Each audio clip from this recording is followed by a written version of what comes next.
ठीक है। वैसे आज का टॉपिक सभी को पता चल गया है। सेरेब्रम ये एलएक्यू का टॉपिक है। काफ़ी बार एग्जाम में इस टॉपिक पर एलएक्यू आ चुका है।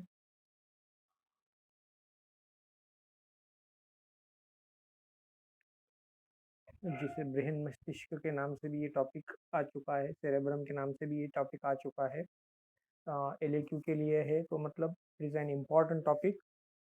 तो बी कॉशियस। अपने अपने माइक्रोफोन प्लीज़ बंद कर दीजिए। तो let us start.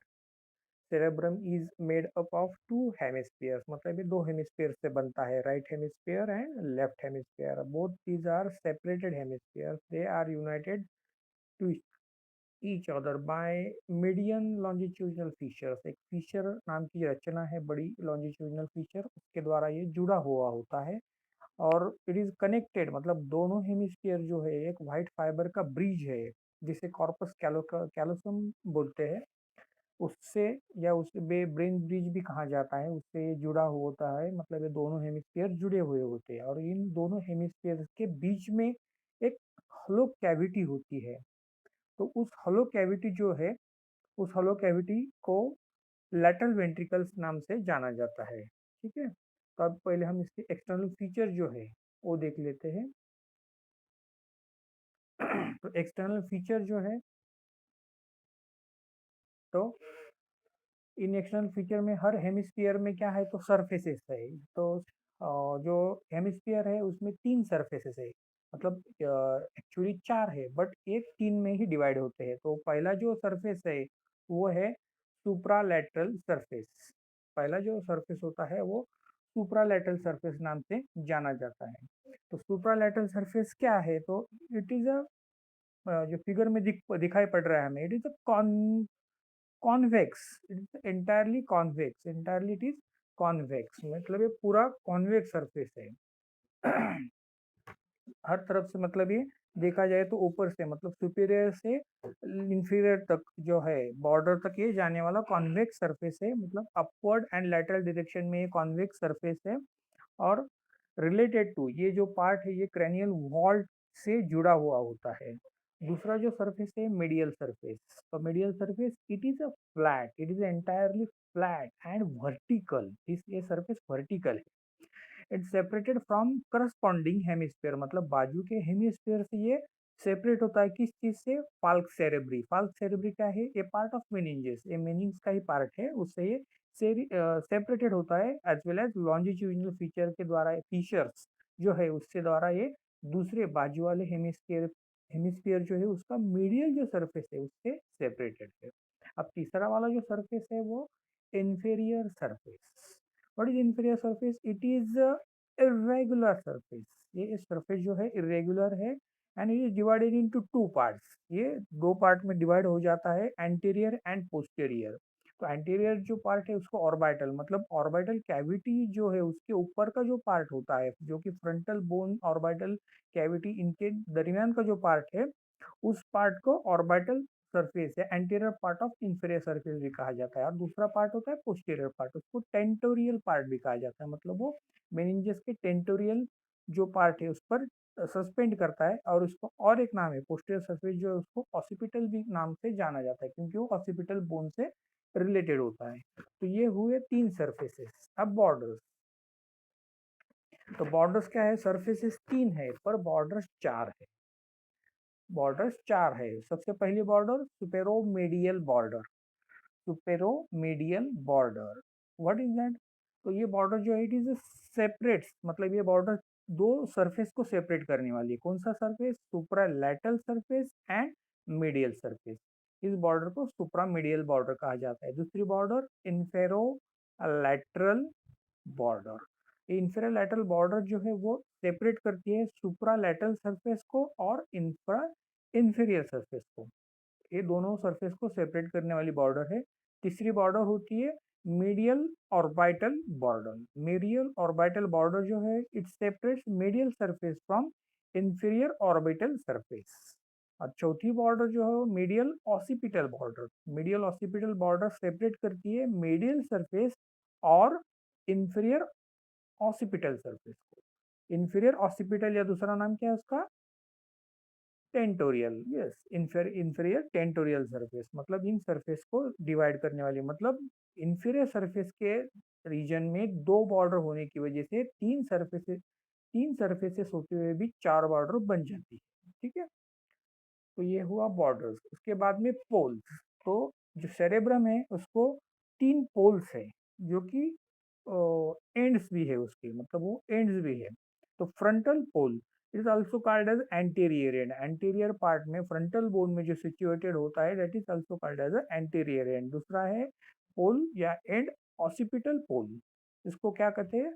Posterior and. मतलब ये पोस्टीरियर साइड को ऑसिपिटल रीजन में होता है, इसलिए इसको पोस्टीरियर एंड कहते हैं या पोल कहते हैं। तीसरा होता है temporal pole and it at anterior end and temporal bone. मतलब एंटीरियर एंड टेम्पोरल बोन का जो एंटीरियर एंड है उसके दरमियान जो पार्ट होता है उसे कहते हैं टेम्पोरल पोल या टेम्पोरल एंड। ये तीन पोल्स या तीन एंड है सेरेब्रम के। तो इसके बाद में मेन इंपॉर्टेंट टॉपिक है जो कि स्ट्रक्चरल एक्सप्लेन करता है कि सेरेब्रम में जो स्ट्रक्चर्स, अलग अलग स्ट्रक्चर्स दिखाई पड़ते हैं, तो उनको यहाँ पे एक्सप्लेन करते हैं।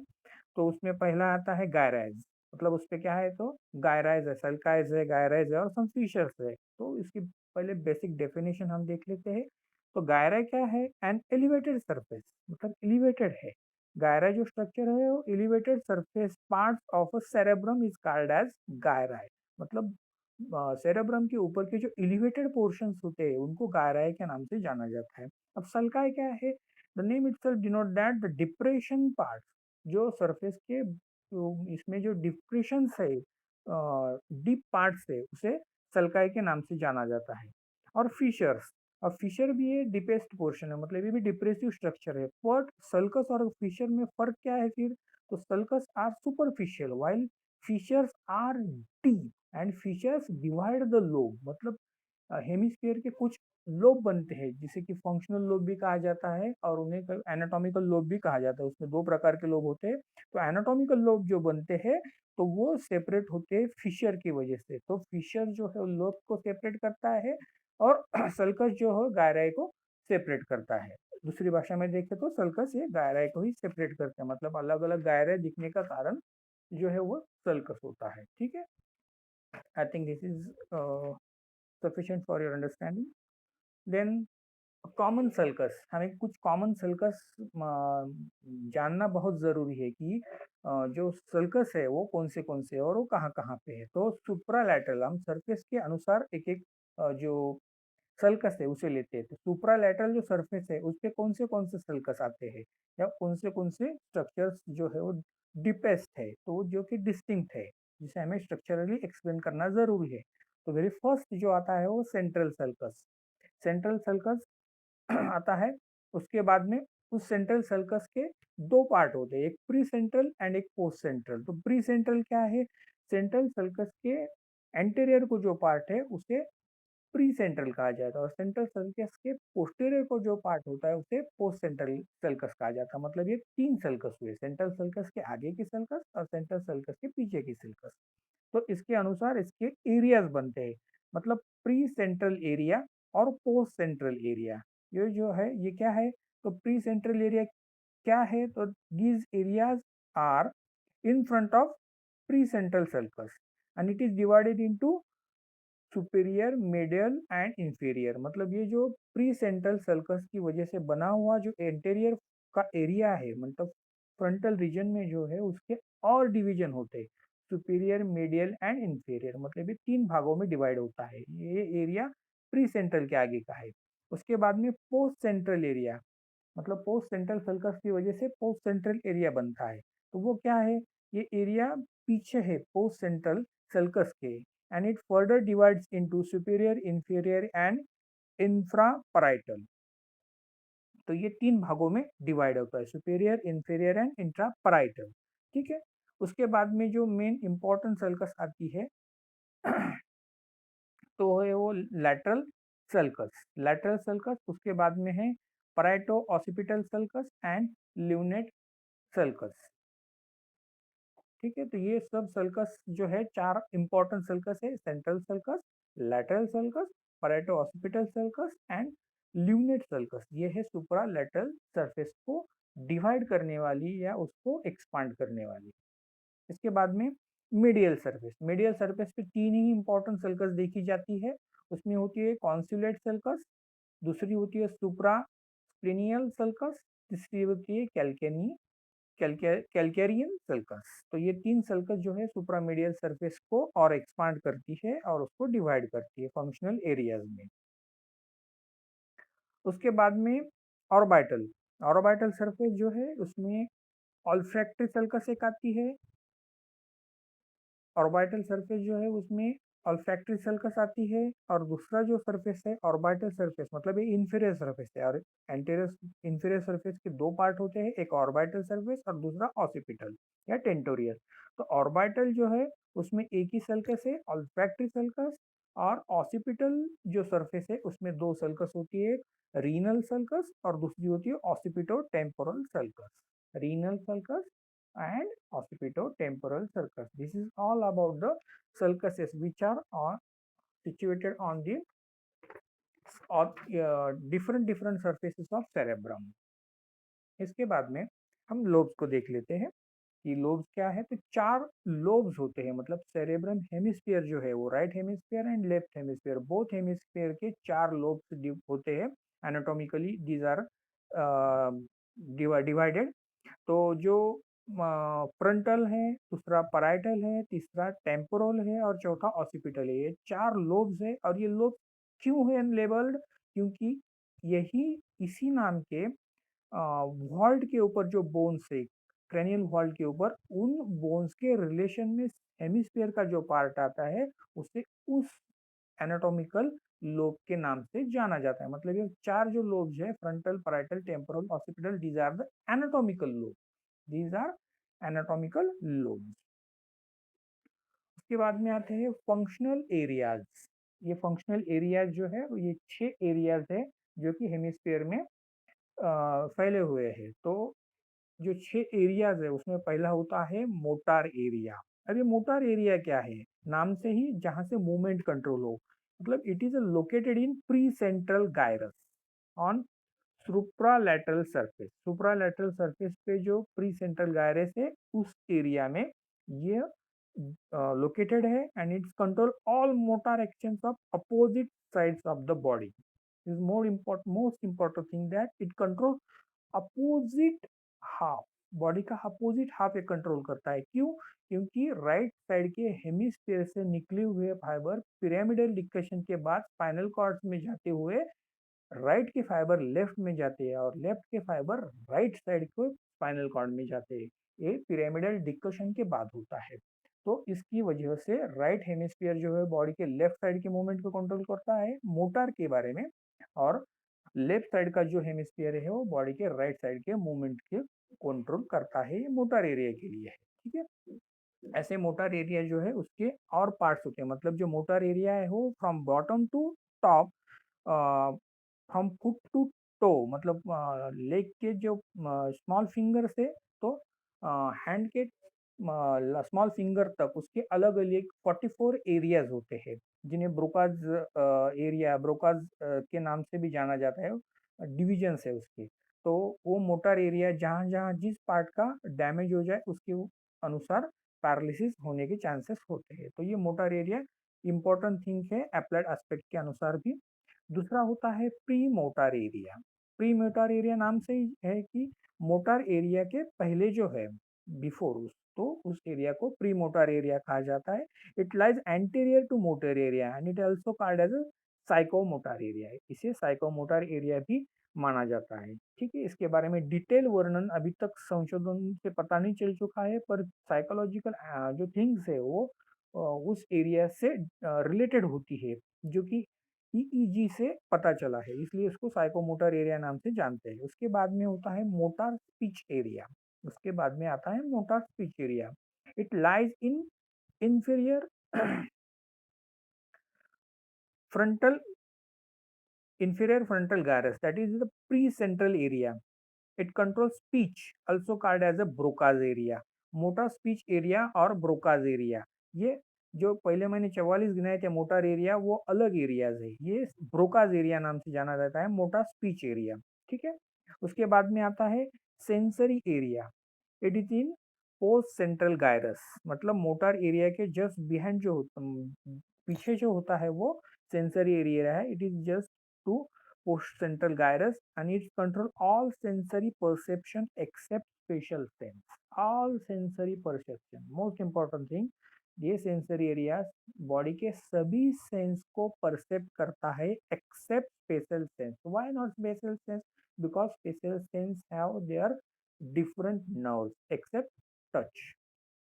टच जो है उसे छोड़ के बाकी सभी स्पेशल सेंस ऑर्गन जो है उन्हें अलग नर्व कंट्रोल करती है। इस वजह से ये सेंटेंस इंपॉर्टेंट है कि ये बॉडी के सभी सेंसेस को कंट्रोल करता है पर 5 सेंसेस को छोड़ के। ठीक है। उसके बाद में आता है visual area.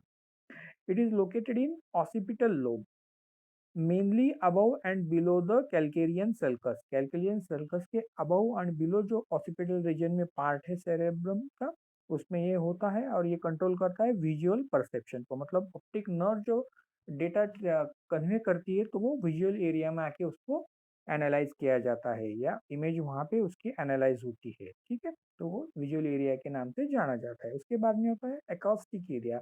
It is located in temporal region, temporal area में लोकेटेड है। ये हुए अब द फंक्शनल एरियाज।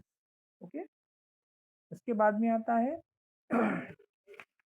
कि ब्लड सप्लाई, कि सेरेब्रम का ब्लड सप्लाई क्या है।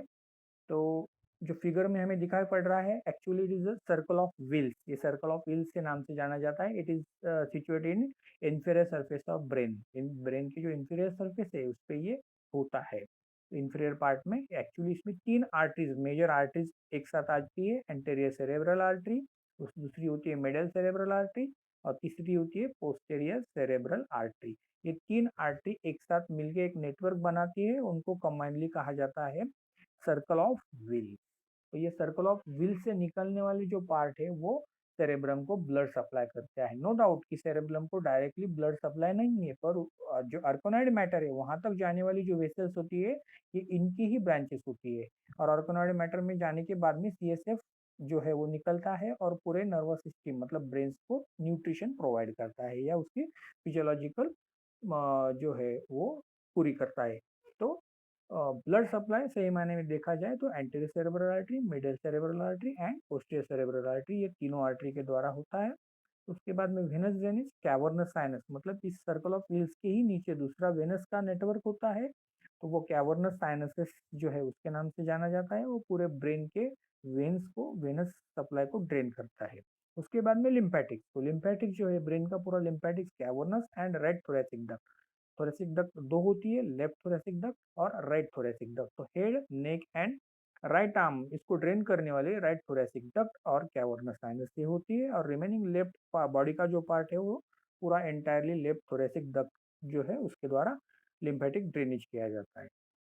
All about venous, arterial and lymphatics. Then applied aspect, this is the most important thing कि अप्लाइड पार्ट में क्या लिखा जाए। तो अप्लाइड एनाटॉमी में वेरी फर्स्ट आता है ब्रोकाज जो है अफासिया। जो ब्रोकाज एरिया हमने देखा था स्पीच एरिया है। तो अफासिया का मतलब होता है ब्रोकाज अफासिया। अफासिया मतलब कांट स्पीक, जिसे ब्रोकाज एरिया डैमेज हो जाता है जिस पेशेंट में, वो पेशेंट स्पीच नहीं कर सकता, बात नहीं कर सकता। ये क्यों होता है? It is due to traumatic injury. यदि कोई ट्रोमैटिक इंजरी हो जाए, उसका एक्सीडेंटल इंजरी भी हो सकती है, ब्लंट इंजरी भी हो सकती है, या फिर इंटरनल हिमरेज, मतलब ब्रोकाज एरिया में यदि हाइपरटेंशन की वजह से और किसी की कारण की वजह से यदि रक्तस्राव हो जाए, ब्लीडिंग हो जाए, तो ब्रोकाज एरिया में आने वाली जो नर्व्स है मतलब न्यूरॉन्स है वो डैमेज हो जाते हैं। उसकी वजह से जो स्पीच पर कंट्रोल होता है वो लॉस हो जाता है। उसकी वजह से पेशेंट को समझ आता है, वो लिंगुअल मूवमेंट करता है पर स्पीच नहीं कर पाता। तो ब्रोकाज अफाजिया जो है वो इसका पेशेंट जो है इनेबिलिटी टू स्पीक, ये स्पीक नहीं कर सकता, बात नहीं कर पाता है। मतलब कुछ टूटे टूटे शब्द बात कर सकता है पर हम जैसे रेगुलर बात करते हैं उस हिसाब से वो बात नहीं कर सकता। उस बात में अटक जाता है बीच में, पूरे शब्द या वर्ड्स वो बोल नहीं पाता, तो उसे ब्रोकाज अफाजिया कहा जाता है। उसके बारे में बाद में है यूएम जो UMNL upper motor neuron lesion. तो ये क्या है, तो damage to the motor tract, जो मोटर एरिया है वहां से जो ट्रैक निकलने वाले हैं डिसेंडिंग ट्रैक, क्योंकि ये मोटर कंट्रोल के ट्रैक से सेंसरी असेंडिंग ट्रैक होते हैं। तो जो जो ट्रैक है वो मोटर एरिया के ट्रैक सबसे पहले कहा जाता है पिरामिडल ट्रैक में जाते हैं। पिरामिडल ट्रैक कहाँ है, सेरेबलम में, मतलब छोटा मस्तिष्क जो है उसमें होते हैं। तो वहां तक जो एरिया है from pyramidal tract to cerebellum, तो वहां तक जो एरिया है वो अपर मोटर न्यूरॉन से जाना जाता है, और कुछ पार्ट जो है वो स्पाइनल कॉर्ड तक पहुंचते हैं। तो वहां तक का जो एरिया है, क्योंकि सेकेंडरी फाइबर जो है वो लोअर मोटर स्पाइनल कॉर्ड से आगे जाते हैं, मतलब आगे निकलने वाले जो है वो लोअर मोटर न्यूरॉन कहते हैं। तो वो अपर पार्ट में मतलब स्पाइनल कॉर्ड तक या पिरामिडल ट्रैक तक जो मोटर फाइबर आते हैं डिसेंडिंग फाइबर, उनका यदि कहीं डैमेज हो जाए या फिर उनके न्यूरॉन्स नर्व सेल, उस फाइबर के नर्व सेल्स यदि डैमेज हो जाए, किस वजह से, पैरालिसिस की वजह से। अब पैरालिसिस के कारण क्या है, एक तो ट्रोमेटिक इंजरी भी हो सकता है, या तो ब्लीडिंग भी हो सकता है, हाइपरटेंशन की वजह से ब्लीडिंग भी हो सकती है, या फिर आर्टरीज जो है ब्रेन को सप्लाई करने वाली जो आर्टरीज है, उन आर्टरीज के ल्यूमेन में यदि कोई प्लाक हो जाए या एट्रियोस्क्लेरोसिस हो जाए, उस वजह से ब्रेन को ब्लड सप्लाई कम होता है, और उस वजह से इन्फार्क्ट या इस्केमिया जो चेंजेस है वो ब्रेन में होते हैं। और उस इसमें यदि मोटर एरिया डैमेज हो जाता है, तो वो मोटर एरिया जो डैमेज हुआ है वो जिस बॉडी के पार्ट को कंट्रोल करता है वो पार्ट पैरालाइज हो जाता है। पर उसका कारण अपर मोटर न्यूरॉन होता है, क्योंकि ये स्पाइनल कॉर्ड के ऊपर का एरिया होता है। स्पाइनल कॉर्ड के नीचे यदि डैमेज हो जाए तो उसे लोअर मोटर न्यूरॉन लीजन के नाम से जाना जाता है। मतलब ये पैरालिसिस के दो प्रकार है, पर अपर मोटर ये ब्रेन या सेरेब्रम के साथ है, या इसका पार्ट है। उसके बाद में आता है ब्रेन प्लास्टिसिटी। ब्रेन प्लास्टिसिटी क्या है कि एक पहले ऐसा एक थ्योरी था कि एक बार यदि न्यूरॉन डैमेज हो जाए तो वो हील नहीं हो सकता। पर अब नया संशोधन ऐसा दिखा रहा है कि कुछ समय बाद सेरेब्रम हेमिस्फीयर का पार्ट यदि डैमेज हो जाए तो उसका कॉन्ट्रीलैटरल पार्ट जो है हेमिस्फीयर का, वो डैमेज हुए पार्ट के फंक्शन को करना शुरू कर देता है, या उसको फिर कंट्रोल करना शुरू कर देता है। ये अभी अभी हाल में आया हुआ संशोधन है। तो इसका रिजल्ट कैसा है या फिर ये कैसे ध्यान में आया, तो जो पैरालिसिस के पेशेंट है उनमें लगभग 90% रिकवरी हो जाती है। और एनाटॉमिकली या फिर स्कैन से हम देखें तो रिकवरी से पहले और रिकवरी के बाद भी सेरेब्रम हेमिस्फीयर में डैमेज पार्ट तो दिखता है, फिर भी पेशेंट में रिकवरी क्यों होती है, तो जो साइड डैमेज होती है उसके अपोजिट साइड्स के न्यूरॉन डैमेज हुए न्यूरॉन्स का काम करना शुरू कर देते हैं। तो जो काउंटर बैलेंसिंग फंक्शन है, मतलब राइट साइड का हेमिस्फीयर डैमेज है तो लेफ्ट साइड का हेमिस्फीयर उसका काम करता है। तो ये क्या हुआ, काउंटर बैलेंसिंग ऑफ फंक्शन, एक हेमिस्फीयर दूसरे हेमिस्फीयर का काउंटर बैलेंस कर रहा है फंक्शन का। तो इसी काउंटर बैलेंसिंग को ही ब्रेन प्लास्टिसिटी कहा जाता है। तो उसके बाद में आता है सेरेब्रेक्टॉमी। सेरेब्रेक्टॉमी नेम जो है इटसेल्फ डिनोट कर रहा है कि it is a partial and complete removal of cerebral hemisphere, is called as cerebrectomy. अब ये क्यों की जाती है, ये बॉडी को कंट्रोल करती है, तो क्यों की जाती है, तो अनकंट्रोल सीजर्स, मतलब अनकंट्रोल सीजर्स यानी कन्वर्जेंस, यदि कुछ पेशेंट में बहुत सारे कन्वर्जेंस आ रहे हैं दवाई के देने के बावजूद भी यदि वो रुक नहीं रहे, तो ऐसे कन्वर्जेंस की वजह से ब्रेन के एरिया डैमेज हो सकते हैं और वो पेशेंट के लिए घातक हो सकता है। इस वजह से उस पेशेंट में सेरेब्रेक्टॉमी की जाती है। ठीक है, this is all about cerebrum. इसके अब हम आपके क्वेश्चंस ले लेते हैं।